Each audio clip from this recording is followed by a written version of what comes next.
নমস্কার বন্ধুরা, আলো ছায়ায় আপনাদের সকলকে স্বাগত। আশা করি আপনারা সকলে ভালো আছেন। আজ আপনাদের সাথে একটা নতুন রেসিপি শেয়ার করব। সকালের ব্রেকফাস্টে বা স্ন্যাক্সে আপনারা এই রেসিপিটি ট্রাই করে দেখতে পারেন। আর এই রেসিপিটা খুব চটজলদি হয়। যাদের হাতে খুব অল্প সময়, তারা এই রেসিপিটা একবার বানিয়ে দেখতে পারে। আর আমি ছোটো ছোটো স্লাইড পাউরুটি ছোটো ছোটো টুকরো করে কেটে নিয়েছি, ছোটো ছোটো পিস করে।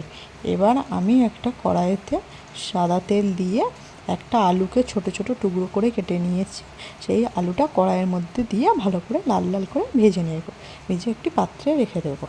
তারপরে আবার কড়াইতে তেল দিয়ে একটা পেঁয়াজকে ছোটো ছোটো টুকরো করে কেটে সে কড়াইতে দিয়ে হালকা লাল করে ভেজে তার মধ্যে একটা কাঁচা লঙ্কা কুচি আর একটা ডিম ফেটিয়ে দিয়ে দেবো। দিয়ে ভালো করে পেঁয়াজ, কাঁচা লঙ্কা আর ডিমকে ভালো করে মিক্সড করে নেব। যখন দেখব ডিমটা লাল লাল হয়ে এসে ঝুরঝুরে ভাব হয়ে এসেছে, পরে একটি পাত্রে রেখে দেবো। তারপরে আমি ছোটো ছোটো টুকরো করা যে ব্রেডগুলো রেখেছিলাম, সেটা অল্প পরিমাণ কড়াইতে তেল দিয়ে সেটা দিয়ে দেবো।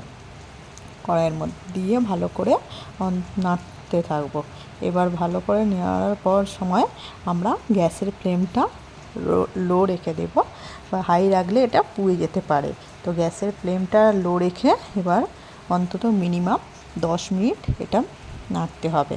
আপনারা যত বেশি নাড়বেন তত বেশি এটা ব্রেডটা ক্রাঞ্চি হবে। তো আমি 10 মিনিটের মতনই নাড়াচাড়া করেছি, দেখেছি ক্রাঞ্চি মতো হয়ে এসছে। তারপরে আমরা যে ডিম ভুজিয়াটা করে রেখেছিলাম সেটা ওর মধ্যে দিয়ে দেব, ব্রেডের মধ্যে দিয়ে ভালো করে আবার মিক্সড করে নেব। নিয়ে তারপরে আর একটু নাড়াচাড়া করে নেব। তারপরে এর মধ্যে দিয়ে দেব পরিমাণ মতো টমেটো কেচাপ দিয়ে আপনারা বেশি একটু মিষ্টি মিষ্টি ভাব খেতে চাইলে তাহলে একটু বেশি করে টমেটো কেচাপ দেবেন। আর যদি হালকা মিষ্টি খান তো অল্প পরিমাণ মতো দেবেন। এবার দিয়ে ভালো করে আবার একটু নাড়াচাড়া করে নেব। করে এর মধ্যে দিয়ে দেব আমি গোলমরিচ গুঁড়ো ভালো করে দিলে এবার খেতে বেশ টেস্ট হয় এর মধ্যে। তো আপনারা পরিমাণ মতো যে যেমন খাবেন পরিমাণ মতো গোলমরিচ গুঁড়ো দেবেন। দিয়ে আবার ভালো করে 5 মিনিট মতো নাড়াচাড়া করে নেব।